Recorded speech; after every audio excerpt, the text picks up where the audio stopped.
to our first grade classroom. I'm Janelle Campbell, and I'm with our Clever Caterpillars in the morning from 8 o'clock to 11:45.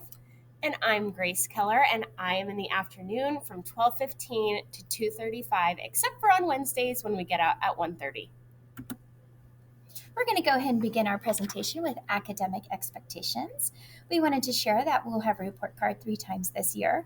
First trimester will be in November, and we will all have a parent-teacher conference during that time. Second trimester will be in March, and some of us will have a parent-teacher conference during that time. It's based on teacher request, which is based on student need. And then, of course, we'll have our last report card in third trimester, which is June. So what will we be learning this year? I'm going to go ahead and begin with our reading and writing standards. It all begins with learning to read, which include our foundational skills. Phonemic awareness, the ability to manipulate sounds, letting us know you're ready to read and write. That moves into grade level phonics. We begin with CVC words like can. We move to final E words like cane, where the E makes the A say its name. We move to long vowel digraphs like EE, making the sound E and C. Other vowel digraphs like AW, making the sound ah and saw, and then we end with R controlled, like ER in her. We also learn 124 first grade words, and if they're ready, then we teach them second grade words too. Putting the phonics and the grade level words together, we have them read grade level text. We start off with A, which is patterns, I can see, and then we hope that by first trimester they're reading an E level, which is some grade level phonics, some grade level words, still a pattern book. By second trimester, we hope they're reading a level H, which is more phonics, more grade level words, less of a pattern book, more of a story. And by the end of the year, we hope they're reading a level K, which is all the phonics, all the grade level words, no more patterns in a book, all story. Then we also have reading to learn. It's comprehension. When we read literature books, we ask them if they know the characters, the setting, what happened first, next, and last. In an informative text, we ask them what's the main topic and to share 4 facts. We also have writing. We begin first trimester with a narrative. We create graphic organizers to organize their thoughts so they can write an introduction, a first, next, then, last, and conclusion. Second trimester, we begin informative writing. Again, graphic organizer organizing their thoughts, having an introduction, 4 facts, and a conclusion. And then we end our year with opinion writing. Again, graphic organizer organizing their thoughts, an introduction, 4 reasons, and a conclusion. In their writing, we look for their grammar as well as punctuation and capitalization. And then you see we have spelling. We ask that they be able to spell the words that they can read. So those CVC words, final E, long vowel digraphs, other vowel digraphs, and R-controlled words. And then in mathematics, we focus on 4 main areas: operations and algebraic thinking, number sense and operations in base 10, measurement and data, and geometry. In operations and algebraic thinking, we will be representing and solving word problems within 20, adding and subtracting within 20, as well as demonstrating fluency for addition and subtraction within 10. The difference between adding and subtracting within 20 and 10 is that within 10, we're looking for fluency for students to be able to solve those problems quickly, whereas with adding and subtracting within 10, we're looking more at how students solve problems. In number sense and operations in base 10, we're extending numbers to 120.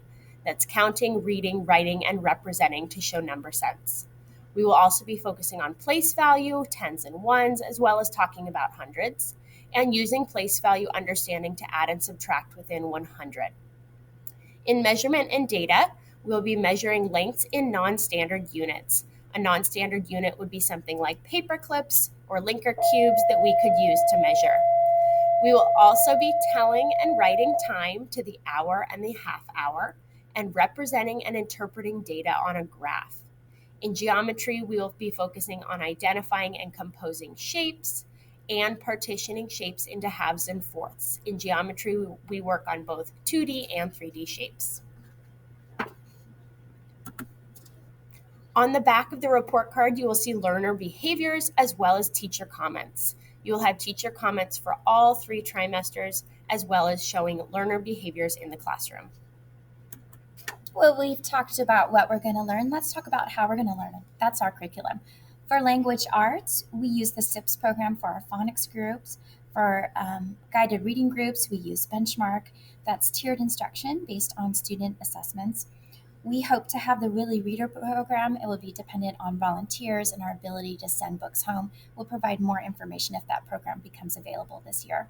For math, we use the Envision program for whole group and small group instruction. And for science and social studies, we use a program called SEAL. We have 6 units. One, they're historians studying past, present, future. Soon there'll be political scientists studying citizenship and community. Then there'll be cartographers studying our place on Earth. Then there'll be astronomers studying our place in space. Then there'll be ecologists studying organisms in the rainforest. And then our last unit is light and sound and performance. As we end each SEAL unit, we are hoping that we'll be able to have an open house so you can see what we're learning, and at the end of the year we'll have a performance. Again, we've talked about what we're learning, how we're learning. Let's talk about when we're learning it. Here's our daily schedule. We start our day at 8:30. We then move into our morning meeting.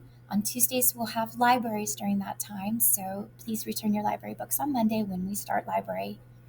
Then we'll have our phonics groups. We'll have guided reading groups. We have a snack recess. We go back to guided reading groups. We then have guided writing, and then we have our SEAL, and we have our lunch recess. Then after lunch recess, we start focusing on math. So we always start our day with some number sense and some review of what we've previously learned. We then go into a whole group math lesson and then break out into smaller math groups so that we can target skills that students need. At 1:30, we go to recess, and then we continue math groups. Monday and Thursday, we do something called Running Club, where students run around Perry's Path outside on our playground, and they can collect little foot charms for each 40 laps that they run. Remember that on Wednesdays, we get out at 1:30, and that all other days, we get out at 2:35. And we also wanted to mention that we're going to be starting music and art lessons too. Thank you, PTA, for supporting those programs. For behavior expectations in our class, in our classroom, we'll be focusing on clever caterpillar choices. We are Miss Keller and Mrs. Campbell's clever caterpillars, so we have 5 things that we really focus on. Number 1, having calm hands and feet, whether we're at our desks or at the carpet. Number 2, having our eyes watching so that we can see what we need to learn. Number 3, having our ears listening so that we can hear directions and know what's coming up. Number 4, to raise your hand to ask or answer a question. And number 5 is just following directions so that we can get through our day and learn everything that we need to. As a school, we earn paw prints. You might have heard about these last year. They're small, kind of yellow-orange slips that students can earn for doing all of those wonderful things that I just mentioned. And if we have a problem, we do have green Perry's Path warning slips, but we give out lots more paw prints than warning slips. Just some housekeeping items. We wanted to remind you can always go to our school website to get and our district website to get information about field trips. Hopefully we'll be able to have some this year. We'll need volunteers to drive, information about attendance, also school bucks. Right now, a snack and lunch is free, but eventually we'll have to pay, and how you do it is through school bucks. We are encouraging everyone to become a parent observer on campus. If you need support becoming a parent observer, please let us know. We can provide that support with you. Every Friday, we will send an announcement providing information about our classroom. Campus is also the way to message us. We're checking it throughout the day, communicating with you. And then it's also how we will schedule our conferences in November. Also, volunteer opportunities. Please let us know if you are available to help as a Willie Reader volunteer. It will just be 1 day a week, getting books ready in the bag, if we're able to have that program. We need volunteers for math groups, 1 day a week.